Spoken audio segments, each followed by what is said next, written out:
এই যে আল্লাহ তাআলা বললেন ইয়া আইয়ুহাল্লাযীনা আমানু আতিউল্লাহ ওয়া আতিউর রাসূল। একটু খেয়াল করে শুনবেন, বিধান হবে আল্লাহর, তরিকা হবে মুহাম্মাদুর রাসূলুল্লাহ সাল্লাল্লাহু আলাইহি ওয়াসাল্লাম।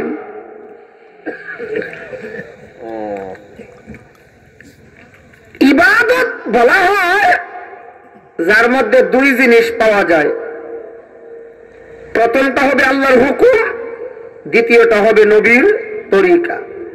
আপনি এখান থেকে সিলেট থেকে ঢাকা যাবেন রেলগাড়ি দিয়ে, রেলগাড়িতে চড়ে ঢাকা যাবেন, বুঝে থাকলে জবাব দেবেন রেলগাড়ি কয়টা শিকের উপর চলে? দুই শিক বা দুইটা রড, দুইটা লোহা, দুইটা শিকের উপর রেলগাড়ি চলে। দুই শিকের কোন একটা শিক যদি ভাঙ্গা হয় অথবা যুগ সূত্র যদি নষ্ট হয়, বিচ্ছিন্ন হয়, রেলগাড়ি চলবে কি? বলেন বলেন, চলবে নি? যদি কেউ চালায় অ্যাক্সিডেন্ট কইরা খাদে পড়ব, রেলগাড়ি একা একা পড়ব, যাত্রী পড়বে না? হ্যাঁ, ড্রাইভার পড়বে না? ড্রাইভারও পড়ব, গাড়িও পড়ব, যাত্রী পড়ব, মালামাল যা আছে সব খাদে যাইব। কথা বলেন ঠিক কিনা? কেমনই ভাবে আপনার সিলেটের রেলগাড়িটা চালাইয়া ঢাকা যদি যেতে হয়, এটা যেমন দুইটা শিকের উপর চালাতে হবে, ইবাদতের রেলগাড়ি চালাইয়া জান্নাত নামক গন্তব্যস্থলে যদি যেতে হয় দুইটা শিকের উপর চালাতে হবে। একটা শিকের নাম আল্লাহর হুকুম, আর একটা শিকের নাম নবীর। মাশাআল্লাহ, কোন নবীর? এই দুই শিক থেকে যদি কোন একটা শিক ভেঙে যায়, ওই রেলগাড়ি যেমন খাদে পড়ে, যাত্রীও পড়ে, ড্রাইভারও পড়ে, মালও পড়ে, গাড়িও পড়ে, এমনই ভাবে এই দুই শিক ব্যতীতই যদি আপনি ইবাদতের গাড়ি চালাইয়া জান্নাতে পৌঁছতে চান, এই যে চালাইতে চাই গাড়ি, হে জাহান্নামের খাদে পড়ব। কথা বলেন ঠিক কিনা?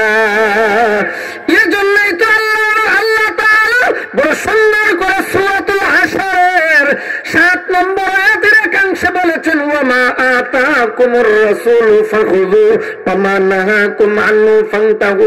আল্লাহ বলেন তোমাদের নবী তোমাদের জন্য যা নিয়ে এসেছেন, মা আতাকুমুর রাসূল আই মা আমারাকুমুর রাসূল, রাসূল যে নির্দেশ দিয়েছেন এগুলিকে ধরো, ওয়া মা নাহাকুম, রাসূল যেগুলিকে নিষেধ করেছেন, ফান্তাহু, এগুলিকে ছাড়ো। এক কথায় সুন্নতকে ধরো, বিদআতকে। মাশাআল্লাহ, আলহামদুলিল্লাহ। আমি অত্যন্ত আনন্দিত, গর্বিত যে আপনারা আমি বলার আগেই জবাব দিতে পারেন। একটু জোরে পেছনের বাইরে সহ আলহামদুলিল্লাহ বলেন। আল্লাহ তাআলা বলেন নবী যেগুলো নিয়ে এসেছেন অর্থাৎ সুন্নাত, ওই সুন্নাতকে ধরো, ধরো, বলেন সুন্নাতকে ধরো, ওমা নাহাকুম আনহু ফান্তাহু, এবং বিদআতকে ছাড়ো। সুন্নাত ধরো, বিদআতকে ছাড়ো, তাইলে তার নাম হবে ইবাদত। আর আল্লাহর হুকুম আর নবীর তরিকা যদি না থাকে তার নাম হবে বিদআত। কথা বলেন ঠিক কিনা? আল্লাহর হুকুম আর নবীর তরিকা থাকলে তার নাম ইবাদত। বলেন আল্লাহর হুকুম আর নবীর তরিকা থাকলে তার নাম ইবাদত। আরো জোরে ওইসে না ভাই, জোর করিয়া কি বলেন? আবার বলে। আর আল্লাহর হুকুম আছে কিন্তু নবীর তরিকা নাই, অথবা নবীর তরিকা আছে কিন্তু আল্লাহর হুকুম নাই, এটা ইবাদত নয়, এটা বিদআত। বলেন এটা কি? এটা হলো বিদআতের সহজ সংজ্ঞা। আর একটা দৃষ্টান্ত দিলে সহজে বুঝবেন। গরুর গোশত খাওয়া হালাল, এর মধ্যে আল্লাহর হুকুম আছে। বলেন কি আছে? মাশাআল্লাহ, আবার কোন কি আছে? নবীর তরিকা হলো কিবলামুখী হইয়া বিসমিল্লাহির রহমানির রহিম কইরা জবে করতে হবে। খেয়াল করেন, কুকুর, শিগাল, বিড়াল এইগুলি খাওয়ার মধ্যে আল্লাহর হুকুম নাই। রাতের বেলা এক ব্যক্তি আইসা বলল, ইমাম সাহেব হুজুর, ও হুজুর, আমাদের এই গরুটা জবে করা লাগে।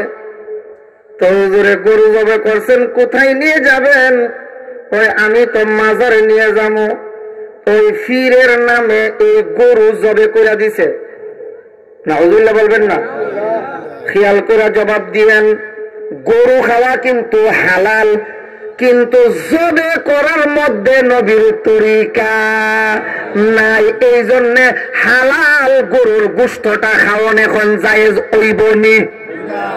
কেন? গরুর মধ্যে কি আল্লাহর হুকুম নাই? আছে।